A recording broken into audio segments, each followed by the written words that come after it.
As a news reporter, though, freshman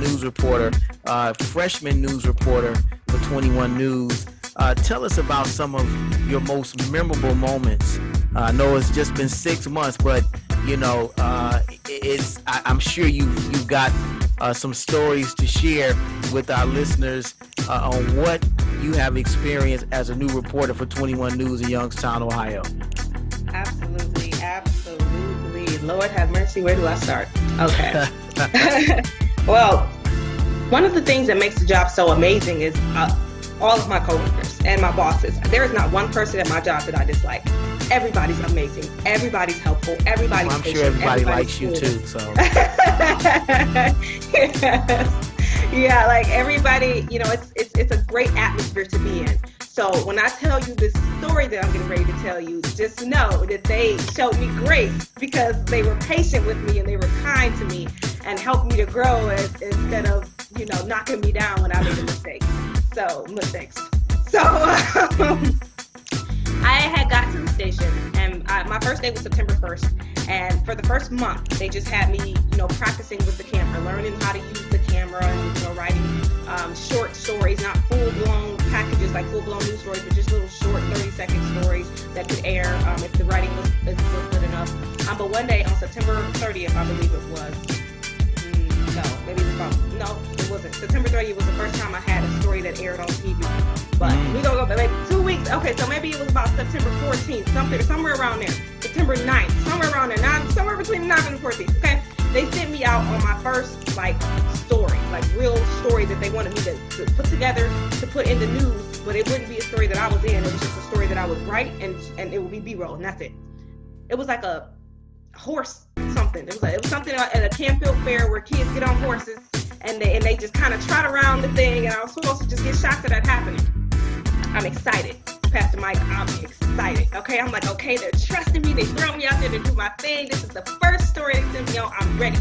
I get in the 21 News car, and I take all my equipment with me, the camera, the tripod, microphone, all of that, and I'm on my way to the Canfield Fair. I get inside the Canfield Fair. I see the horses. I see the kids. I'm excited. I'm like, Lord, this is about to be great. I'm about to show them what I can do. I'm about to show them why they hired me. Okay? I pull out my tripod to get my first interview, and my camera's not coming up. I said, what's wrong with this thing? I've been training how to use this thing for the last week and a half, 2 weeks. I know how to turn it on at the very least. That's the mic. Guess what? I left the battery at the station. I left the camera battery at the station.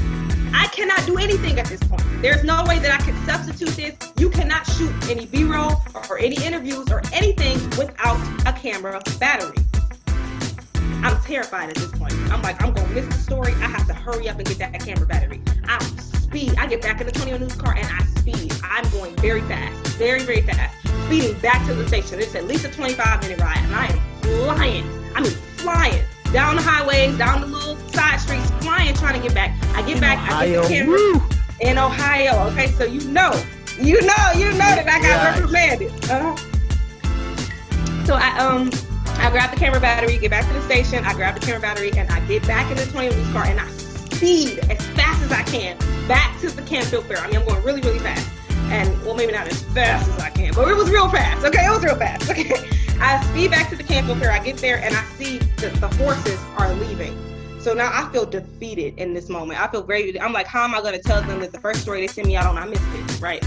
Luckily, something happened where they was doing another event with the horses in another hour, but it was with the little kids, like not with the teenagers that I was supposed to get. So I'm like, you know what? This is better than nothing. I'm gonna stay here for an hour and I'm gonna get this doggone event. So while I'm waiting around, I'm like, well, I can get the interviews now, and then when the event starts, I can shoot the event, and then I can be on my way back to the station.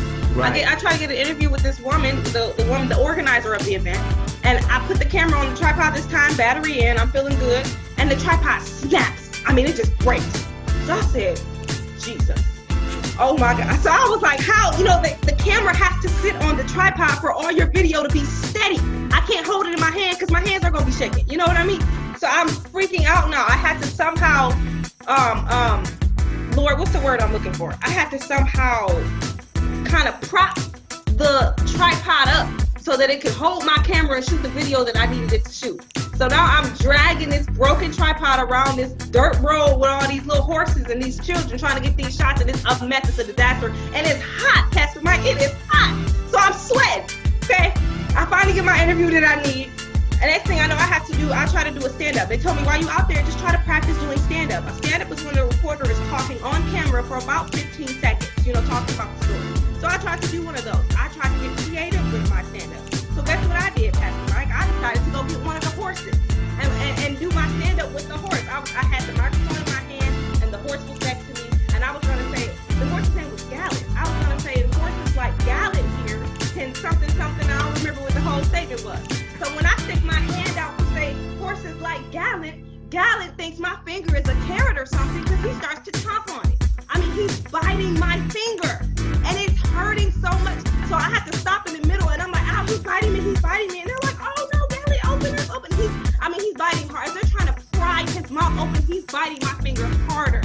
So I'm terrified at this point, and I'm praying in my head that he does not break my finger or bite it off. I'm terrified. Okay, it's going horribly. Okay, they finally pry his mouth open, and when I yank my finger out of his mouth, there's skin hanging